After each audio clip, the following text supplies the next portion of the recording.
Welcome to Think Tank, powered by Vodacom. After a weekend TV schedule completely devoid of any professional rugby, the Springboks are back in action this week against the Pumas at Kings Park. Tank, it's not often that we have breaks like that. I know more than a few people were quite uncomfortable with the rugbyless weekend. Yeah, and you throw in the blimmin' rain in Bangladesh, you couldn't even watch any cricket. Oh, it was desperately sad. Although it gave us the opportunity to get out and see some school rugby, get some club rugby in. And so, you go back to your roots, and it was actually quite cool. I enjoyed the break, I must say. Talk to me about the rugby calendar. I mean, obviously it feels like a 12-month season. These breaks kind of remind us just how often we're watching rugby on the weekend. Yeah, you're right. I mean, it's continuous. So I think, there needs to be a change there. I think we've got too many professional rugby players in South Africa. It's unsustainable. We're cashing checks the body can't actually produce. Top gun. Yeah, yeah, exactly. So I think we've probably got two options. We either need to can Vodacom Cup, sorry sponsors, or we need to cull what's happening in the Currie Cup. So can we sustain these smaller unions? I would suggest not, but I think that politically that's probably going to be impossible to do. Turkeys don't vote for Christmas. 100%. So I think if our sponsor is brave enough, we might see the death of Vodacom Cup, and then potentially the Currie Cup then becomes your development phase, and then you break up the season into what becomes a little bit more manageable, and that you have your Varsity Cup at the beginning, you have a couple of pre-season friendlies, you have Super Rugby, you go into incoming tours, a rugby championship, and then an end-of-year tour, and try and have at least sort of 2 months off, and then cut down on the number of professional players, because it's just unsustainable. Looks like Heyneke is probably going to pick a bunch of the second and third stringers for these two tests coming up against the Pumas. Is that the right thing to do? Well, I think you might be wrong. No. Well, it depends what you call a second stringer. Is Jean de Villiers a second stringer? Sure. Is Friede Pree a second stringer? I think what his hand's been forced. Yeah. And so it's been fantastic to see the next level play. And sure, we've lost the 2 games. But my word, we've played a brand of rugby that I think is quite mouth-watering, to be honest. So I think what he'll do now, what he's going to be forced into doing is Friede Pree is going to have to get a game, Jean de Villiers is going to have to get a game, Albert's going to have to get a game, and then what happens? Do we go back to sky kicks and a banner chasing, or do we embrace the more sort of ball-in-hand play? Right. Well, I mean, for me, I think we should keep all these veterans out of the squad for these Pumas games, bring them back in the World Cup. We've got 4 pool games against minnows. I mean, Japan, Samoa's not too bad, yeah. Scotland and America. That's plenty of time for guys like Friede Pree and Jean de Villiers to find their feet again, isn't it?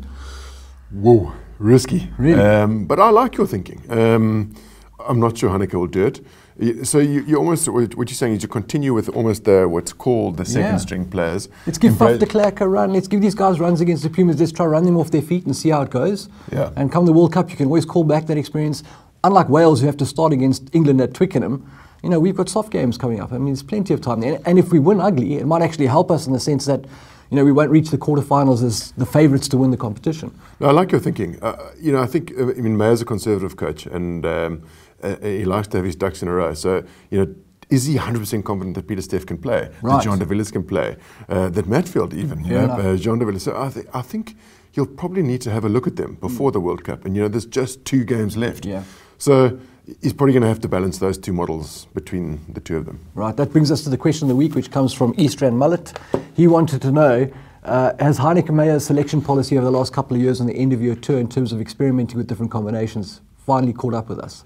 Well, it speaks exactly to what we've been speaking about. And, Heyneke, gentleman, passionate, good man, yep, thorough. I think he's a good Springbok rugby coach, and I think he should stay.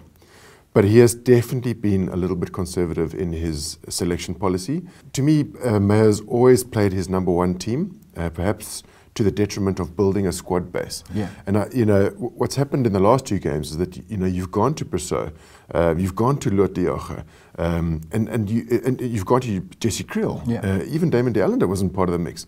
And we've seen a different style of rugby and a passionate young side. And I just think that if Heyneke had gone to that a couple of years ago and built that base, we'd been in a slightly better position. But he's been a little bit conservative and gone with that number 1 side a little bit too often. But I suppose in his defence, he was sort of appointed belatedly in 2012 and had to play some catch-up, get his management team out of their contracts. He also took over a team that was on autopilot under Peter de Villiers. So, I mean, I agree. I think some of the selections have been conservative, but he has kind of been playing a bit of catch-up. Oh, look, you're spot on. You know, the PW era was just dreadful, you know, and you're right, it was a complete shambles. And, you know, Heyneke is just completely the opposite man. You know, he's the most organised fellow on earth. And in his mind, he's got everything in a row. So, yeah, I think you're right. I mean, he definitely was picking up scraps, and you can understand where he's coming from. But now, if you give him another chance, he's got to be brave enough and learn from what's happened in the last 2 games and grow that squad base and build a skill base and not be scared to pick the next man in line. Nice work, Tank. That's it for this week, guys. Thanks very much for tuning in. Please be sure to stick with us as we head through to the end of the Rugby Championship with matches against the Pumas. And also keep the questions coming in using the hashtag ThinkTank. Until next time, ciao.